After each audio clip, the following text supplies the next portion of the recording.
Boleh lah.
Salamat po sa Ibo, ang Espiritu sa Nagsunan dito.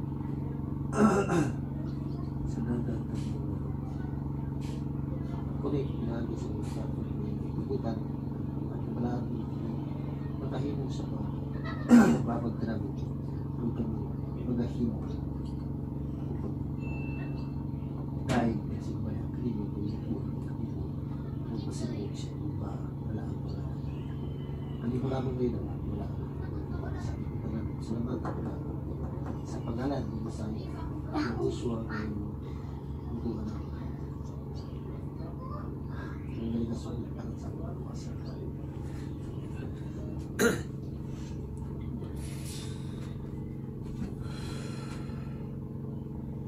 Sa araw na ito, aming dakilat makapangyarihang Ama, kami po ay lubos na nagpapasalamat na naman sa inyo sa panibagong yugto ng buhay na pinagkaloob mo sa bawat isa sa amin. At sa araw na ito, Ama, hindi makakapigil sa amin, walang makakapaghinto sa amin ng mga platform sa teknolohiya upang kami ay magbibigay ng papuri pagsamba sa inyo,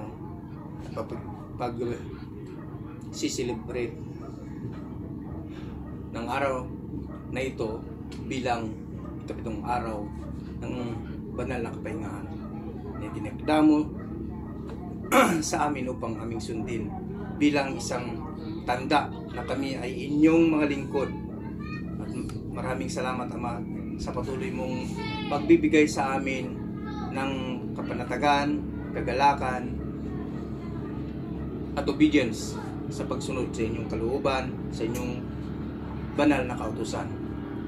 Ama, hindi man kami nagkakita-kita ngayon in platform. Pagkos, Ama, we really believe na kami pinag-uugnay, pinagtitipon mo, pinagdugtong mo sa iyong banal na pag-ibig. Hallelujah. Dalay ko ikaw sa walay katapusan ng mahal nga balaan. Lahat ng papuri at pagsamba, pasasalamat ay para lamang sa inyo, aming dakilat makapangyarihang Ama. At ito'y aming pinapasalamatan sa pamamagitan ng banal mong pangalan na siyang binigay mo sa aming Misaya, Yahushua. Luka. Hallelujah. Hallelujah. Blessed be your holy name, Heavenly Father. Pagtarong din ang ina.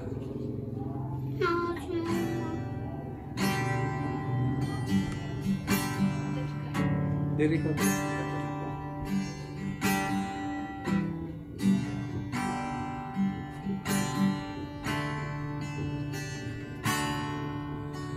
Ikaw abay ako, ang pinagmulan ng buhay ko.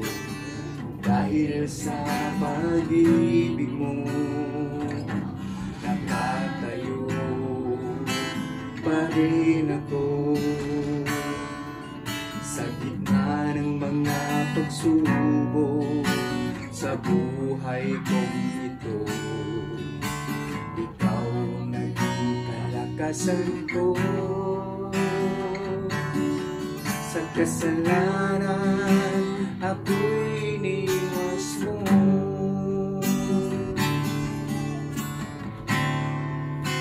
Ikaw, Aba, Yahowa, ang pinagmula ng buhay ko. Dahil sa pag-ibig mo, nakatayo pa rin ako. Sa gitna ng mga pagsubok sa buhay ko ito, ikaw ang naging kalakasan ko. Sa kasalanan ako'y iniwas mo, kaya't papupurihan ka, sasambahin kita. Sa langit man, sa libutan, hanggang sa walang hanggan, purihin ka. Purihin ka, o aking Ama.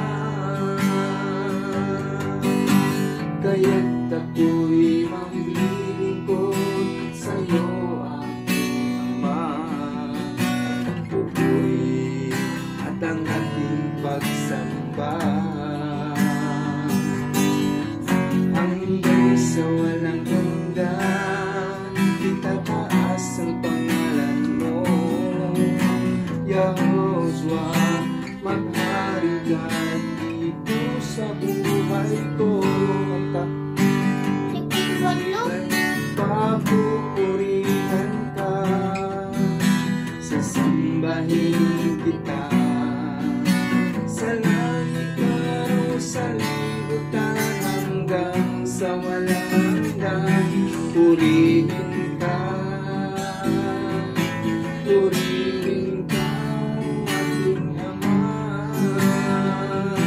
Purihin ka. Purihin ka, o aking Ama. Hallelujah.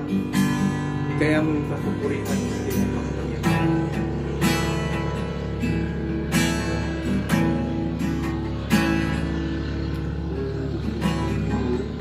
Aba, Yahowa, ikaw ang aming gabay. Pag-ibig na iyong inalay ay walang kapantay. Aba, Yahowa, ang ilaw ng aking buhay. Salamat sa kalikasan na iyong ibinigay. Messiah, Yahoshua, ikaw ang tanging daan, katotohanan ng aking buhay. Patungo kay Aba, Yahoshua, ang diwa mong banal, karunungan at pagmamahal, ating itataas at pupurihin kang tunay. Aba, Yahowa, ikaw ang aking gabay.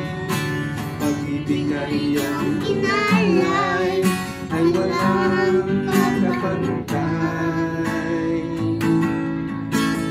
Aba, Yahowa, ang ilaw ng aking buhay. Salamat sa kalikasan na iyong ibinigay. Messiah, Yahoshua, ikaw ang tanging daan, katotohanan at ang buhay. Patungo kay Aba, Yahowa, ang diwa mong banal, karunungan at pagmamahal, aking itataas at pupurihin kang tunay. Panalangin ko, Aba, na ako'y maging matibay sa bawat pagsubok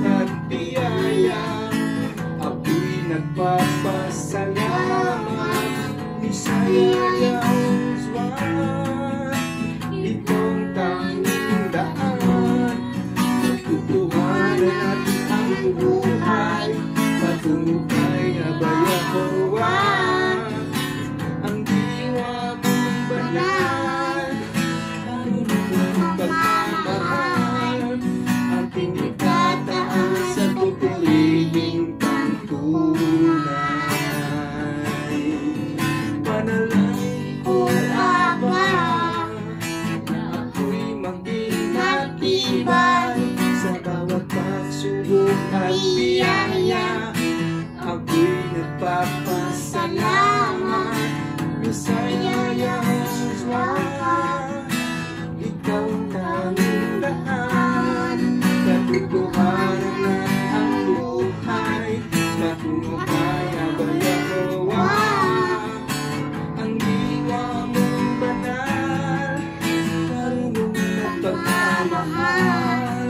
Aking itataas at pupurihin kang tunay. Aking itataas at pupurihin kang tunay.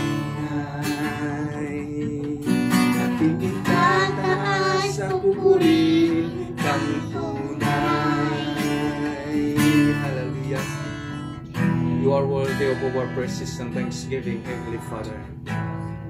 Napakadakila mo, aming Ama, at karapat-dapat kang papurihan. Hallelujah. Yada.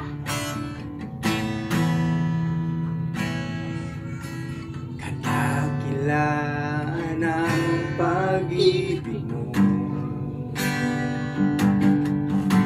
kami ay aawit para sa'yo. Sasambahin kita, purihin ka, tunay nga abaya mo, dakila ka. Kadakilaan ang pag-ibig mo, kami ay aawit para sa'yo. Sasambahin kita, pupurihin ka, tunay nga ba Yahuwah, dakila ka. Kadakilaan mo, sasambahin ko. Kadakilaan mo, pasasalamatan ko. At ang mga utos mo ang maging gabay ko. Kadakilaan mo, sasambahin ko. Kadakilaan mo, pasasalamatan ko. At ang mga utos mo ang maging gabay ko. Tunay na Ama, sasambahin ko ang kadakilaan mo. Tunay na Ama, sasambahin ko ang kadakilaan mo. Hallelujah.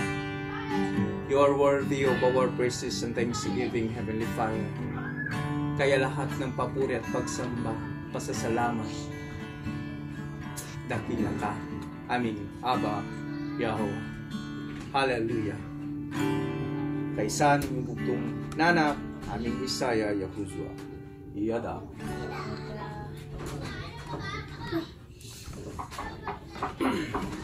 Papa, mag-ilis na. Dili pa din. Ay. Patong bang po ang tumayo?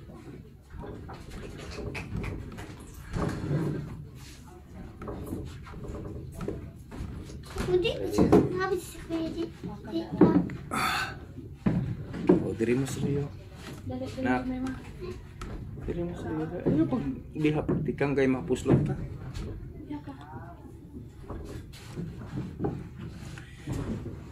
Hallelujah. So, mapagpalang araw sa ating lahat, mga kapatid. Although hindi tayo nagiging live sa ating convocation ngayon, ngunit mga kapatid, I really believe ang pinagdugtong, pinagkaisa tayo ng ating dakila at makapangyarihang Ama sa pamamagitan ng Espiritu natin at ng kanyang Espiritu. So sa araw na ito mga kapatid, meron tayong pagninilay-nilayan. Meron akong i-share na bahagi ng kasulatan na siyang pinapahintulot ng ating Ama, ng ating makakamtan, mababasa, matutunghayan sa ating kapanahunan ngayon upang ating mapagninilay-nilayan ang mga pangyayari at ang kaganapan, lalong-lalo na sa ministeryo o sa ministry sa paggawa ng ating Messiah Yahushua when he was here in this earth, na pinapakita niya sa kanyang mga disipulo, na unang disipulo, at sa mga tao kasabay niya sa kanyang kapanahunan at hanggang sa kasalukuyan ngayon mga kapatid, kung paano ang pagsunod, paano niya sinunod ang kalooban ng Ama. Okay? So dito sa Book of John, sa libro ni Apostol Juan,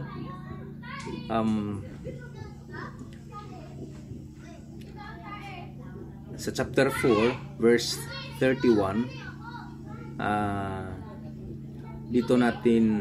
dito tayo mag-uumpisa at meron tayong mga ibang babasahin na mga verses upang ating mapaglilinangan ngayon paano gumawa at sumunod ang Misaya sa kalooban ng Ama. Okay? So, John chapter 4 verse 31, ito ang sinasabi. Meanwhile, the disciples were urging him, saying, Rabbi, eat. But he said to them, I have food to eat that you do not know about. So the disciples said to one another, Has anyone brought him something to eat? Yahushua said to them, My food is to do the will of him who sent me, and to accomplish his work. Do you not say, There are yet 4 months, then comes the harvest? Look, I tell you, lift up your eyes and see that the fields are white for harvest. Already, the one who reaps is receiving wages and gathering fruit for eternal life, so that sower and reaper may rejoice together. For here the sayings hold true. One sows and another reap. I sent you to reap that for which you did not labor. Others have labored, and you have entered into their labor. Okay. So, ang katagang ito mga kapatid, sinabi ng ating Misaya pagkatapos nilang mag-usap sa Samaritan woman nung sila'y pumunta sa Samaria. Kanyang mga disipulo na namimit ng ating Misaya ang isang babae doon sa balon, kung saan ang balon na iyon ay minana pa nila at hinukay ni Jacob, ni Israel. Okay? So, nung nag-usap ang Misaya at ang Samaritan woman, wala ang kanyang mga disipulo dahil inutusan niya ang kanyang mga disipulo na pumunta sa bayan upang bumili ng kanilang makakain.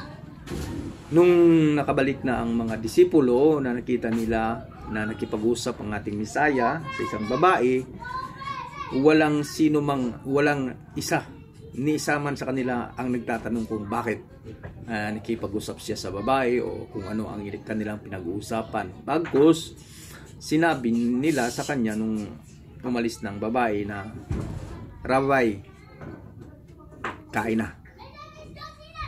Ano ang sagot ng ating Misaya? Isa ito sa mga pinagtatalunan. Isa ito sa mga pinagdidibatihan, isa ito sa nagiging kontrobersya sa iba't ibang sikta at reliyon o grupo ng mga so-called believers. Na minsan sinabi ng ating Messiah na siya ang bread of life. Siya ang tinapay ng buhay. Na maraming nagsasabi, oh, ang katawan niya nagiging tinapay. Ano ba? Nagtuturo ba siya ng cannibalism? Okay. Dito sinabi niya sa kanyang mga disipulo na my food is to do the will of him who sent me and accomplish his works. Ano na naman ang significant sa sinasabi ng Messiah dito?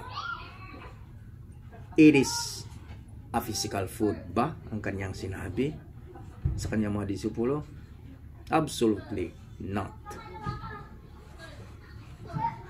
Ipinahiwatig niya sa kanyang mga naunang disipulo at sa atin hanggang sa atin ngayon na ang kanyang pagkain ay ang paggawa, ang gumawa at gagawin ang kalooban ng kanyang ama, nang nagpapadala sa kanya, to do the will of the Father and to accomplish the work which bestowed upon his shoulder.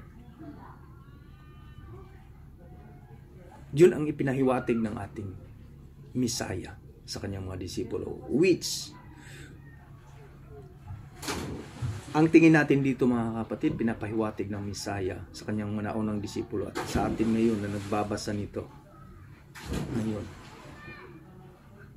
na ang priority ng bawat isa ay hindi yung practical, hindi yung temporal na pangangailangan, hindi ang temporal na pagkain ng katawang lupang ito, kundi ang gawin, ang kalooban ng ating alahayam. Ano ba ang kalooban ng ating alahayam? Kagaya ng sinabi ni Pablo doon sa Episo, sa mga taga-Episo 1:4, na minsan na tayong pinili ng ating alahayam even before the creation of the world to do his will and to live a holy life in love.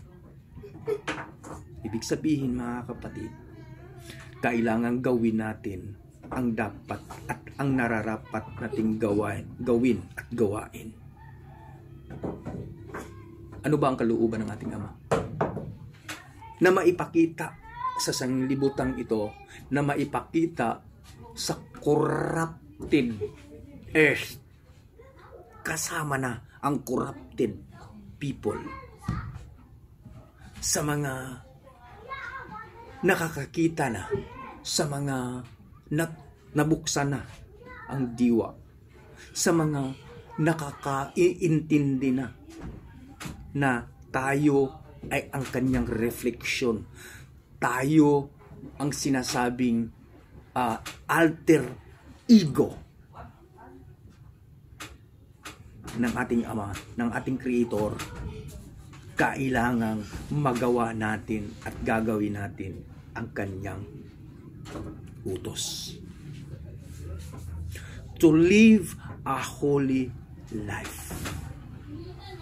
Kagaya ng sinabi ng ating Messiah na you are the light of the world. A city on a hill cannot be hidden. Yun ang kanyang sinabi sa Matthew, sa book of Matthew. Kayo ang liwanag sa sanlibutan ito. Sino ang pinatutungkulan ng Messiah? Sa mga taong sumusunod sa kanyang kalooban, sa mga taong sumusunod sa kanyang mga utos. Sabi ng Messiah, if you love me, keep my commandments. If you truly love me, keep my commandments. Jimbo. Ano ang utos Ya, ng Misaya?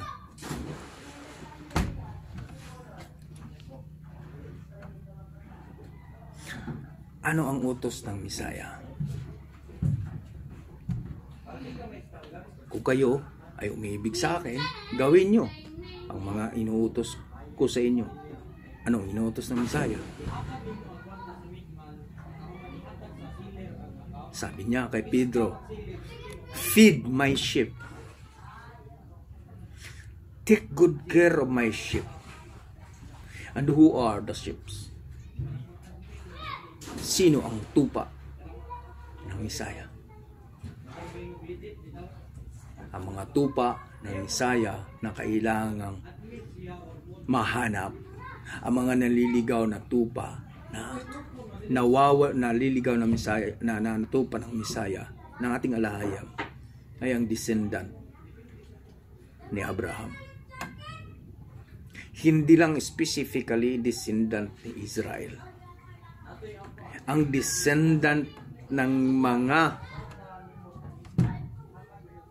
Shemites.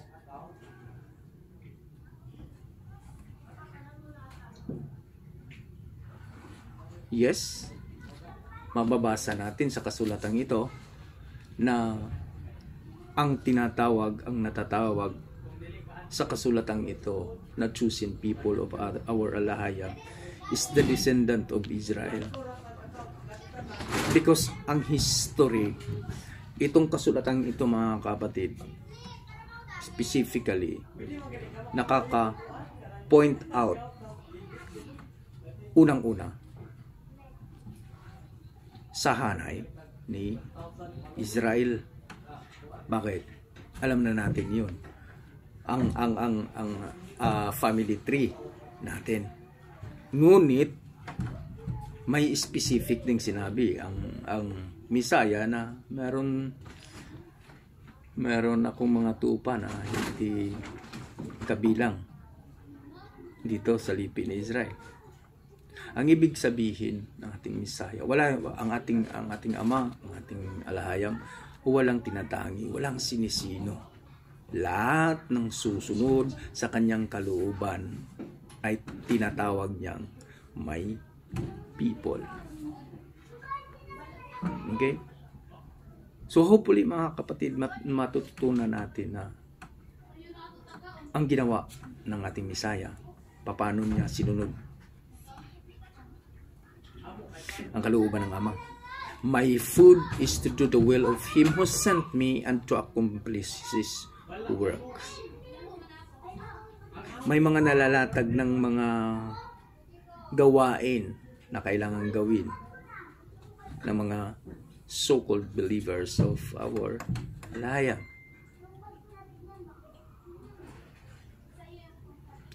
Ang gumawa ng mabuti. Ang mamuhay, ang maipamuhay ang kalooban ng ating Ama. We are His reflection because we are created by the image of Him who created us after His likeness. Ibig sabihin, lahat. And it was corrupted by the adversary. Na ang natawag ng adversaryong ito sa libro na meron tayo ngayon, sa kasulatan na meron tayo ngayon, sa translation na meron tayo ngayon, ay ang serpent. And the serpent said, dahil ang sumpa nagmula na doon sa pagkawala, sa pagkaligaw ni Eve at ni Adam. Doon nagumpisa ang sumpa. At ang makakapagpawala sa sumpang ito sa mga tao ay ang pagtanggap, pagkilala at pananampalataya sa bugtong na anak ng ating Creator. Iyan ang nakasulat. Iyan ang ating pinaniniwalaan. At yan din ang pinagdidebatihan ng karamihan.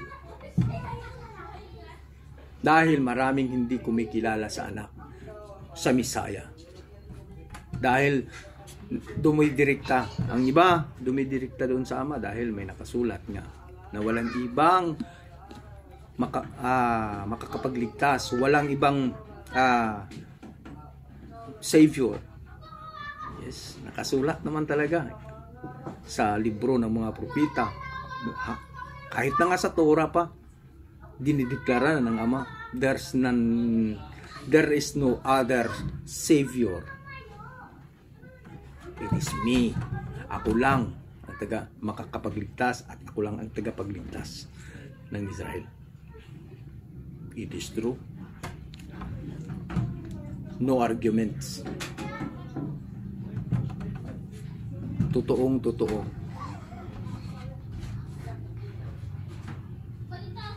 Ngunit klarong-klaro din ang sinabi ng Ama sa pamamagitan ng mga propeta na siya ay magpapadala ng tagapagligtas sa lipi ni Israel at ng sanlibutan. Okay?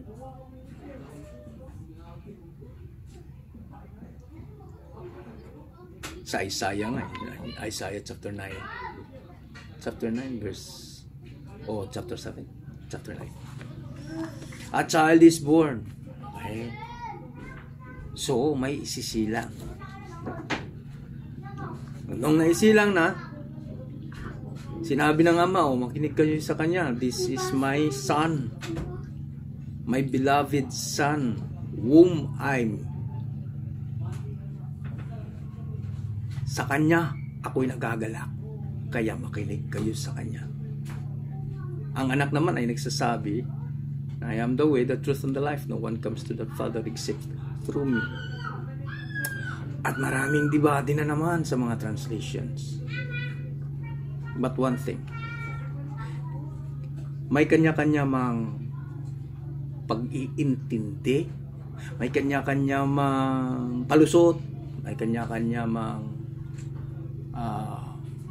ability to translate, to know. Okay. Sa mga katagang o sa wordings ng kasulatan, babalik na tayo from the original scripture, which is ang lingwahe ng mga Hebreo. Okay? So marami, yes. Pero ang nakikita natin mga kapatid so far sa mga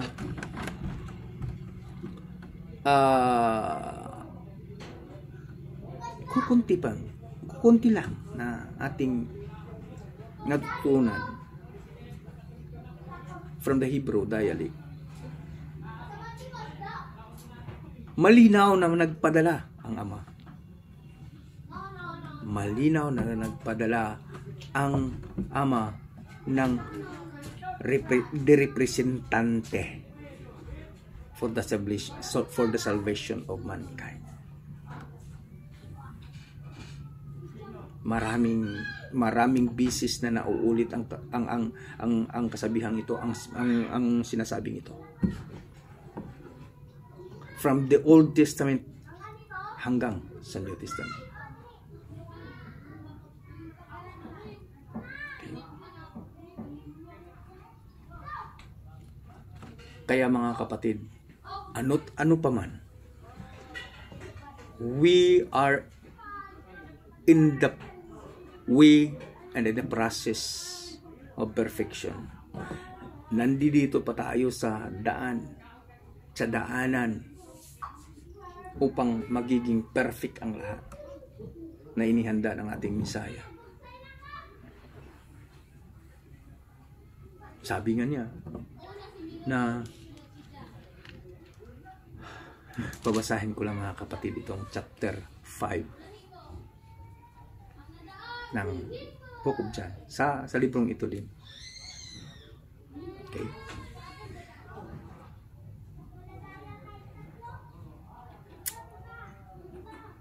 Ito ang nasusulat, mga kapatid, sa chapter 5. After this, there was a feast of the Jews, and Yahushua went up to Jerusalem.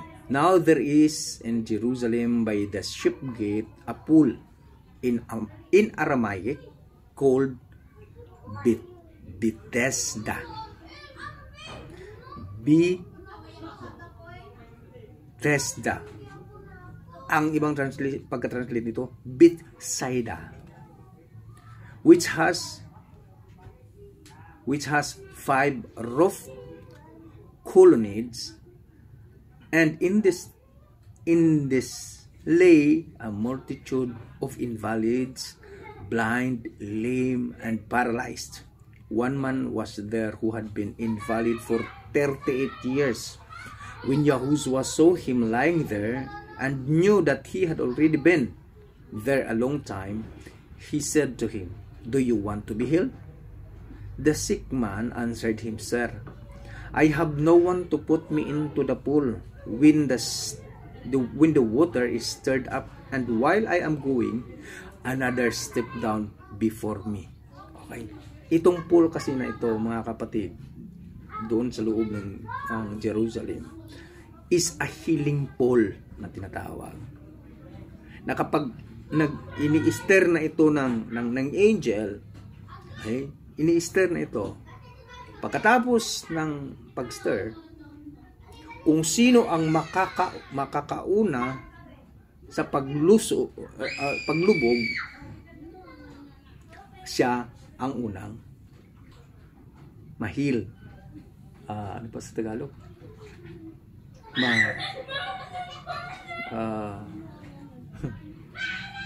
Sorry. Yung siya ang gagaling, okay?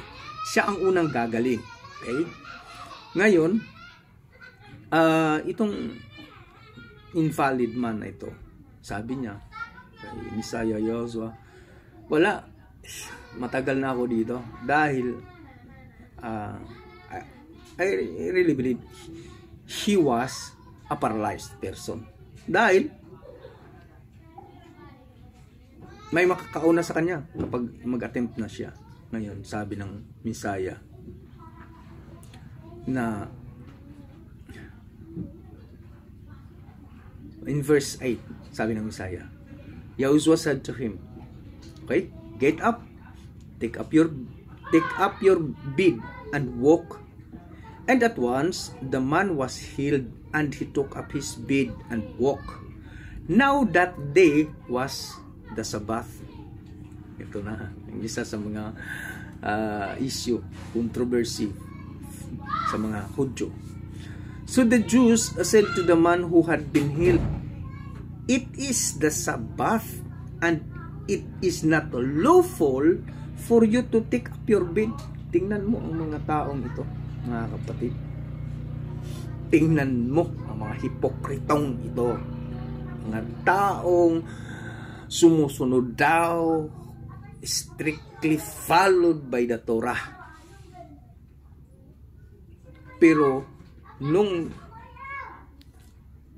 ang isang 38 years lame or paralyzed person gumaling sa araw ng Sabbath, kini-question nila dahil Sabbath, bakit kailangan mong tumayo? Bakit kailangan mong gumaling sa araw ng Sabbath? Sabbath ngayon, bawal. Kaya marami din ang mga ating makikita at maobserbahan ngayon. Or hindi man marami, may ilan, mga kapatid, na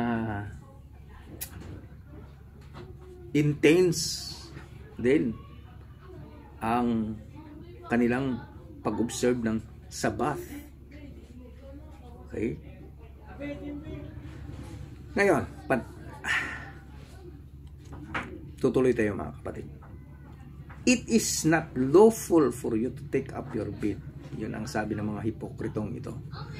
But he answered them, "The man who healed me, that man said to me, take up your bed and walk." They asked him, Who is the man who said to you, take up your bed and walk?" Now the man who had been healed did not know who it was, for Yahushua had withdrawn as there was a crowd in the place. After Yahushua found him in the temple and said to him, "See, you are well.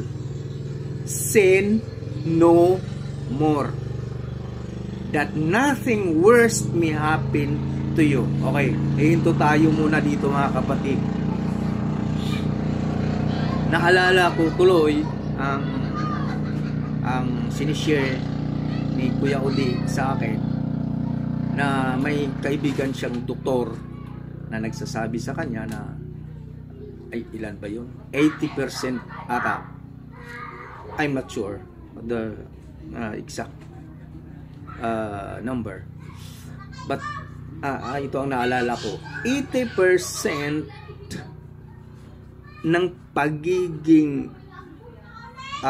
masakitin o ang cause of sickness ng tao ay galing sa kasalanan. 20% lang ang sinasabing causes ng lifestyle. Kung ano mga ginagawa mo sa iyong buhay, sa iyong katawan. Dito natin napapatunayan at mapapatunayan ang sinasabi ng doktor na yon. Dahil kung ating titingnan mga kapatid, sabi ng Misaya, say you are well. Oh, magaling ka na ngayon. Huwag ka nang magpapakasala. Ano ba yun? Huwag ka nang magiging makasalanan. O sin no more. Bagkos, otherwise, worst may happen to you. Ibig sabihin, kung gagawa ka na naman ng kasalanan, mas worst na ang mangyayari sa'yo. Ibig sabihin, malaking factor talaga na kapag merong karamdaman ang isang tao, kailangang mag-reflect. Dahil ito ba ay resulta ng kasalanan na ginawa mo sa ating alahayam o resulta ng kapabayaan? Dahil ang sinabi sa isang banda ng kasulatan, sa sulat ni Pablo, huwag mong sisirain ang templo ng banal na Espiritu, which is our body is the temple of the Holy Ghost. Yun ang naideklara sa kasulatan. Pasensya na kayo mga kapatid, mayroong mga naliligo ng mga bata na nagkakisiyahan sila at hindi naman nila alam ang ating ginagawa ngayon. Father, forgive them, for they do not know sa kanilang ginagawa. Okay, na tayo, ang ating recording ngayon, hopefully hindi din kayo madidisturbo. Okay, ngayon, kapag merong pumasok sa ating diwa ngayon mga kapatid, sa pagkasabi ng ating Misaya dito, na kapag binigyan nga tayo ng tsansa ng ating alahayam sa lahat ng sitwasyon, bad situation in our lives, kapag hinango niya tayo minsan, kailangan maiti-treasure natin ito. Kailangang mapahalagahan natin ito. At kailangang magkaroon tayo ng gratitude. Ipapakita natin ang gratitude to Him who delivered us from any bad situations in our lives. Dito natin yun makikita mga kapatid, ang pagkasabi ng Misaya, that nothing worse may happen to you. Sin no more. So wag na nating uulitin ang pagkakasala na nagawa natin o ginawa natin kaya nagkaroon tayo ng bad situations. Okay? So, kailangan na nating gawin ang sinabi ng Mesaya sa kanyang mga disipulo sa nauna nating binasa. That this time, our food is to do the will who make us free, who make us safe. Sinalba niya tayo sa doom ng ating buhay. Sin no more. Ngunit sasabihin talaga ng karamihan, ako nga, hindi ako exempted. Walang exempted dito mga kapatid. Dahil nasa katawang lupa pa tayo, sasabihin na naman ang kasabihan na dahil ang tao'y marupok, kay daling lumimot.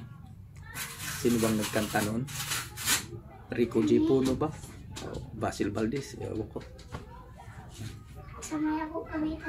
So ngayon, pero ito lang ang sasabihin natin. Ito lang ang iisipin natin mga kapatid. Sabi ni Pedro, greater is He who is in us than he that is in the world.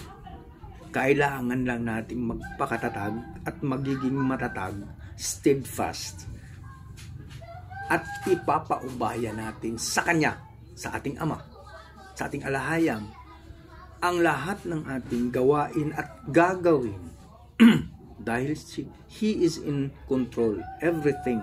Kahit na papahintulutan pa niya ang mga worst, bad thing, situations, happenings in our lives,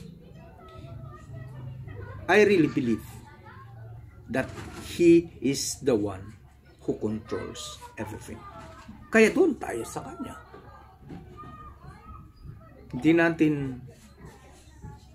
Wag na natin mga kapatid, hahayaan na iisipin na kaya ko to. Hindi natin kaya. Mga kapatid, hindi natin kaya. Kung tayo lang, kung itong katawang lupang ito lang, wala tayong magagawa.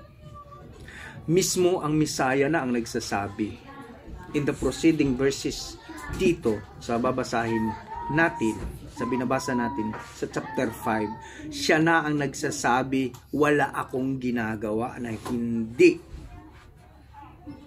ang sinasabi ng aking Ama. I can do nothing without the Father. Yun ang kanyang gustong sasabihin.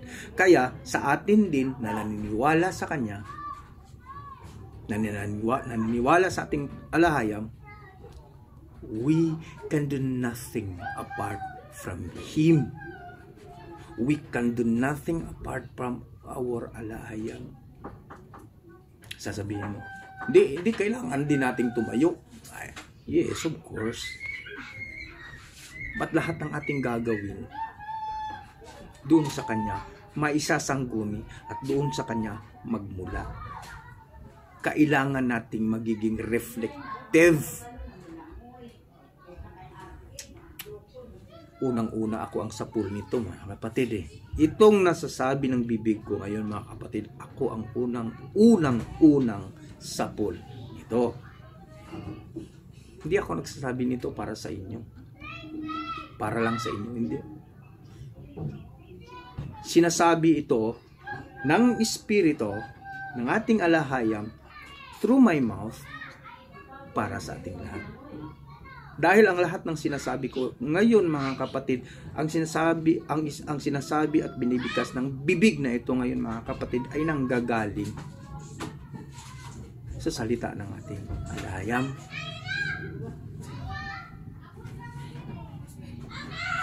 And it wasn't me. I have no ability to speak any words. Dahil siya lang.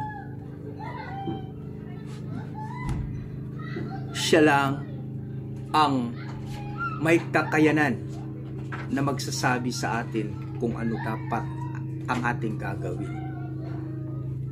Pero, kagaya nung una sa panahon ni Moses, gagamit siya ng katawang lupa upang maiparating niya ang kanyang salita sa mga nagkatawang, sa mga tao na may katawang lupa. Dahil no one can stand, no one or no flesh can stand before our Alahayam, because our Alahayam is a holy Alahayam. No one can stand before Him. All. Ang lahat mamamatay. Kaya nga, sabi ng Alahayam kay Moses, ihanda mo ang mga tao. Kailangang maglinis sila nang ako'y mangungusap at ibibigay ang Torah.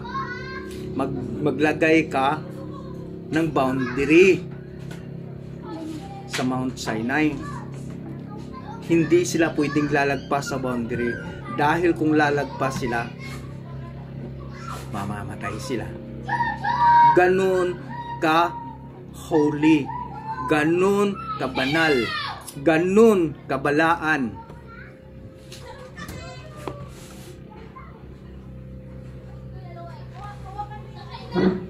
Ganun kabanal ang ating Alahayam. So mga kapatid, by doing the will of our Alahayam is to do His will, and it is our food. Okay? So mga kapatid, itong natatalakay natin sa chapter 5, sa ginawa ng ating Misaya sa may sakit na tao, it was Sabbath.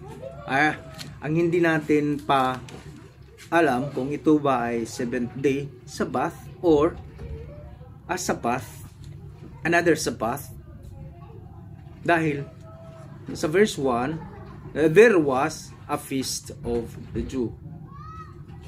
Kahit anong Sabbath pa ito mga kapatid, dahil ang mga Sabbath, mga appointed times ng ating Alahayam, talagang holy yan, talagang banal yan. Ngunit ang ginawa ng Misaya, nakakapag-provoke sa mga hipokrito na gumagawa or Sabbath keepers daw, ngunit hindi nila ginagawa ang nararapat na gawin on the day of Sabbath. Anong sinabi ng Misaya sa ibang passages, sa ibang libro, sa ibang manunulat, sa ibang nag-record? Kagaya ni Matthew, sabi niya, ang Sabbath ay gumawa ng mabuti. Okay? It is good,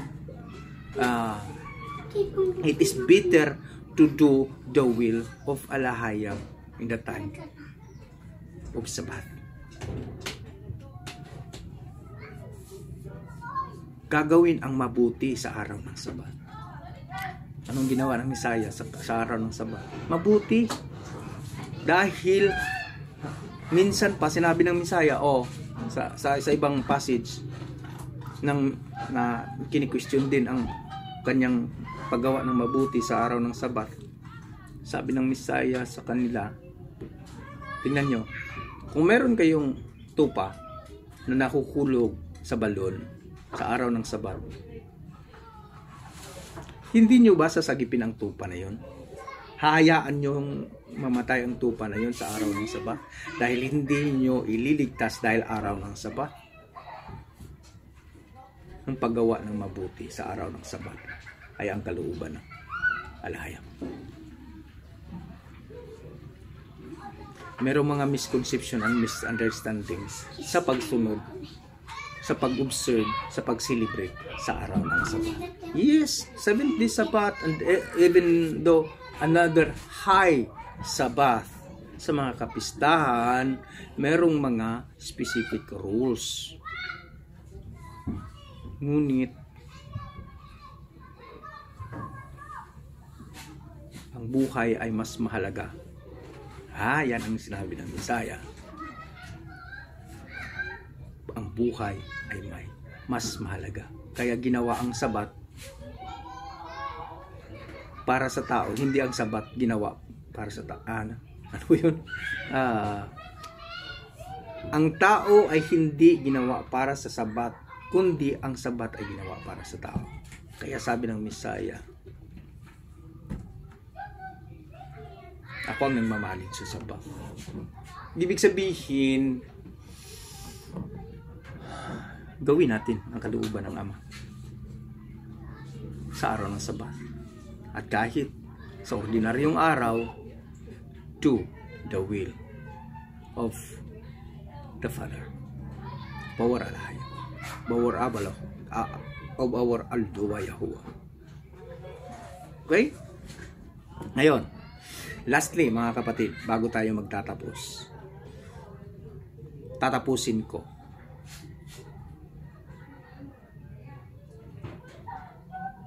ang pagbabasa sa chapter 5. Ito. Okay, sabi niya sa tao, say no more, that nothing worse may happen to you. The man went away and told the Jews that it was Yahushua who had held him. And this was why the Jews were persecuting Yahushua, because he was doing these things on the Sabbath. But Yahushua answered them, my Father is working until now, and I am working. This was why the Jews were seeking all the more to kill him, because not only was he breaking the Sabbath, but he was even calling Alahayam his own father, making him himself equal with Alahayam. Verse 19. So Yahushua said to them, truly, truly, I say to you, the Son can do nothing of his own accord, but only what he sees the Father doing. For whatever the Father does, the Son does likewise.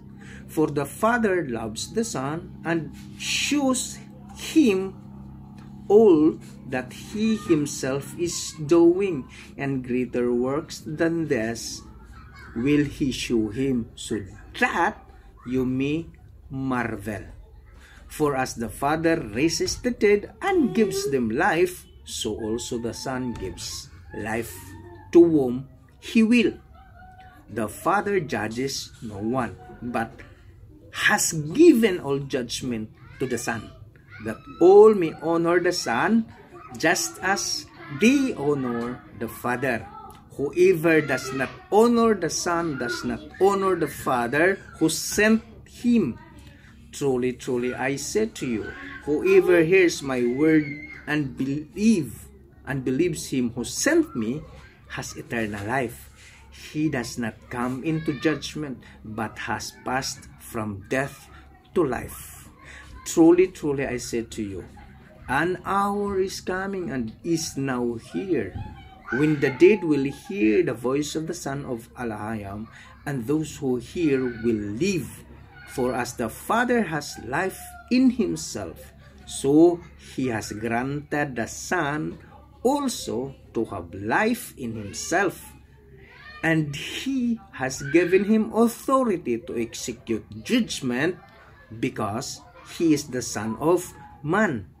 Do not marvel at this, for an hour is coming when all who are in the tombs will hear the voice and come out, those who have done good to the resurrection of life, and those who have done evil to the resurrection of judgment. Verse 30, ito ang sinasabi ng Misaya, I can do nothing on my own. As I hear, I judge, and my judgment is just, because I seek not my own will, but the will of Him who sent me. Ngayon, mga kapatid, kung tatapusin natin ang pagbasa sa chapter na ito, nagpapatunay ang anak na sinasabi niya, wala akong ginagawa sa sarili ko lamang, kundi ang mga ginagawa ko ay ang inuutos ng aking Ama na nagpapadala sa akin. Kung hindi kayo maniniwala sa pinadala, hindi din kayo naniniwala sa nagpadala. Malinaw dito ang pinatunayan ng Misaya na ang pag merong proper, merong chain of command, merong kanya-kanyang tungkulin. Sinabi niya dito, the authority, all the authority was given to Him by the Father. Kaya nakapagsabi siya na I am the way, the truth, and the life. No one comes to the Father except through me. I and the Father are one. Bakit? Dahil ang desisyon na ginawa ng Misaya ay ang desisyon din ng Ama. Ang ginagawa ng Misaya ay ang utos ng Ama. Hopefully, mga kapatid, malinaw para sa atin na merong division of labor na nangyayari. Kaya nga may mga nasasabi ang tao, lalong-lalo na sa theology, may nabubuong doktrina. Doktrina ng oneness, duality, at trinity. Dahil may division of labor na ating makikita dito sa kasulatan. Mula pa sa Genesis hanggang sa Revelation, may division of labor. Noon, ang gumagawa, ang nagpapakita, nagsasalita sa mga ancestors natin ay ang Ama sa panahon ng Torah, sa panahon nila ni Moses.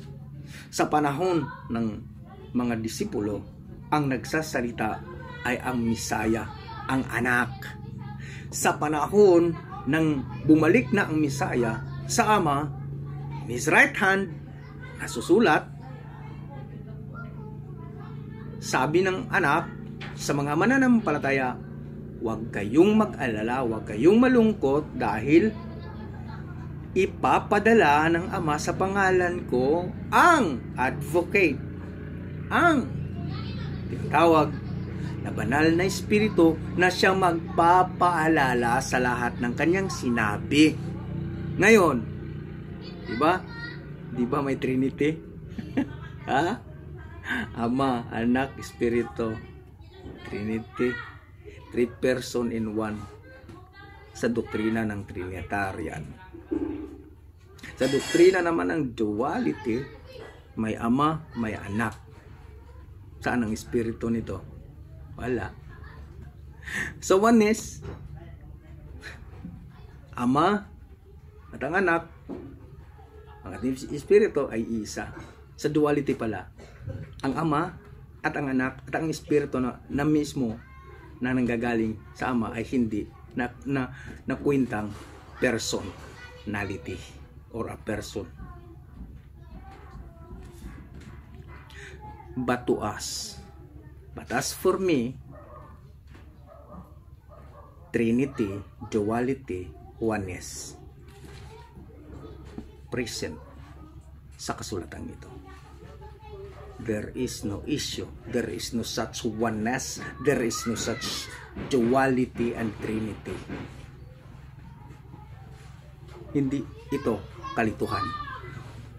Kung ang ating pag-iisip at pag-iintindi ay sundin ang kalooban ng ating Ama. Walang debate. Oneness, duality, and Trinity. Present lahat yan dito. Nagiging controversial na lang yan, nagiging binigyan na lang yan ng kulay dahil sa ideology, doktrina, dahil sa tinatawag na theology. Okay? There is no such thing, mga kapatid. Ang kailangan lang gawin ng tao ay sumunod sa kalooban ng ating alahayam at ipamuhay ang kanyang karakter, which doon tayo nagmana dahil ginawa niya tayong kawangis. Be blessed and happy Sabbath once again, mga kapatid. Napapahaba ng konti, but I really believe it's worth it at sana papakinggan nyo ito. Be blessed once again. Shalom. Hallelujah. So, closing muna tayo. Hallelujah.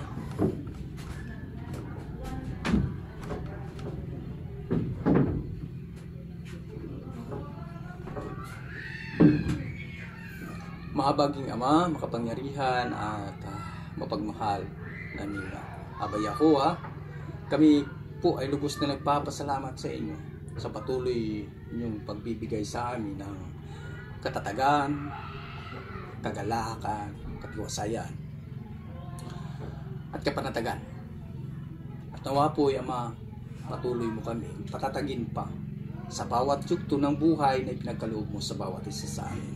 At nawa po, ang inyong mga salita ay naibabaon sa bawat puso't isipan at diwa ng bawat mananampalatayang naniniwala na ikaw ang nag-iisang supreme being. Although there are so many na naghahangad na papantayan ka, lalagpasan ka, ngunit ikaw ang nag-iisang holy, ikaw ang kabanal-banalang Aloha Yahuwah, kaisa ng iyong bugtong anak, aming Misaya, Yahushua. Kami naglubos na nagpapasalamat sa inyong habag at pag-ibig. Hallelujah. Praise Yah. Okay, so I love you all, mga kapatid. Sounds familiar. Be blessed.